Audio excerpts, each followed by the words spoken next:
I wanted to have the feeling I get when writing on paper, but I wanted to make the process faster. I wanted to be able to copy and paste what I wrote, move things around, delete things seamlessly, and stop wasting paper and buying stickers and other planner accessories. It seemed impossible, but somehow a combination of the Apple Pencil, a paper-like screen protector, and the right digital planner made it happen. Digital planning allows you to fully customize your planner according to your needs, removing pages, adding some, and rearranging everything as you find necessary, without having to lose that familiar feeling of handwriting your notes and getting creative with your planning routine. Although I usually never use daily pages, it's such a nice feeling knowing that there's a template at the reach of my fingers in case I'm going through a hectic week and require a lot more space to detail out my tasks and events. I was searching for digital planners on Etsy to export to my iPad via GoodNotes, and I found my perfect match, a planner that had enough customization, but that still rocked that minimalistic style that I love. This digital planner is dated, and it basically features all the layouts or spread styles you could hope for. Daily, weekly and monthly views, monthly, yearly and quarterly overviews, extra pages for stickers, notes, schedules, and finances, as well as habit and health trackers, checklists, and a meal planner. Some of these components are kept at the back of the planner in case you don't use them regularly, but the classical spreads are already nicely put together in a year format. If you enjoy this planner, it's currently for sale on Etsy and I'll link it down below. My weekly planning routine is pretty simple. Although this video was sped up, the overall process took 18 minutes and I only have to do it once a week. I'm a fan of using the monthly, but most of all the weekly view.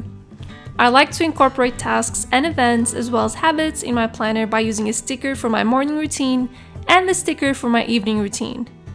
I use the lasso tool to copy and paste for an entire week, so I don't have to write those tasks multiple times as they are constantly the same.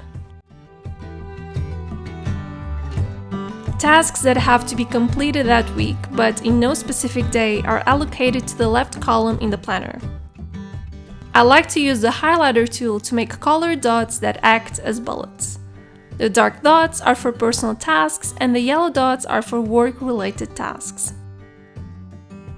I also use the highlighter tool to mark my working hours, so I know exactly when I can start allocating more tasks or make space for focused work. Every time I have a task that has to be done, but repeats daily and is not part of my morning or evening routine, such as taking my dog out for a potty break, I will write it once and then copy and paste it using the lasso tool.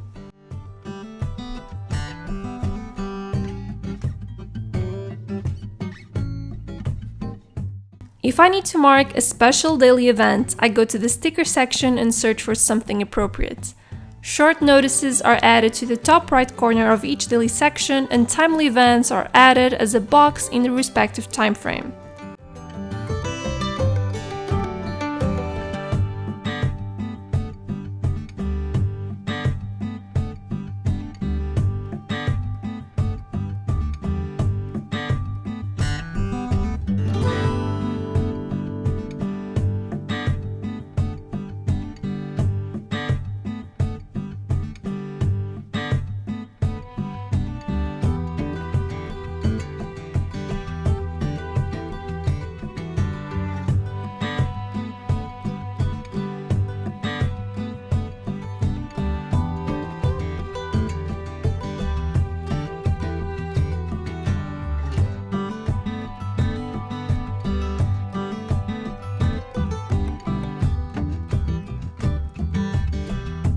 For longer tasks, I just block a section of my schedule with a digital sticky note and add in the appropriate details, when applicable of course.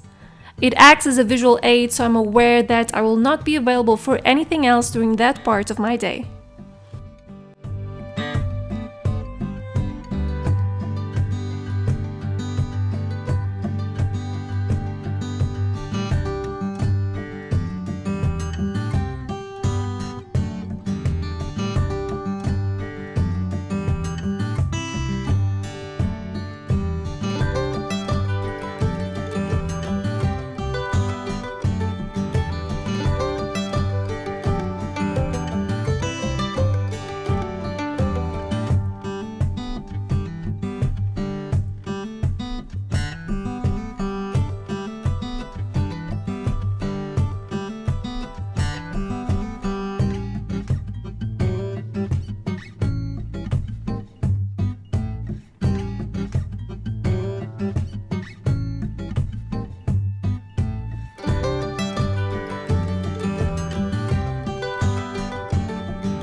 This is what I do for short-term planning, but for long-term planning and projects, I use Notion, who's sponsoring today's video. All of your business planning or personal planning can be achieved with Notion. Notion is a great tool, both to cater for your own individual needs as well as a team, or if you have people collaborating with you in a more informal way. Having powerful software that makes sure you're all on the same page is even more important now that everyone's working from home while staying connected. You can create your own customizable planner and get inspired around the internet and use the templates created by other users, because Notion is fully customizable, so you will never be stuck to one template only. If you think you want to use something more classic, you can use one of the tons of templates they provide for individual users as well as teams, which you can also modify freely. And speaking of free, the good news is you can try and explore Notion anytime you want for free, and for as long as you like, because they now have removed the 1000 block limit on the personal plan.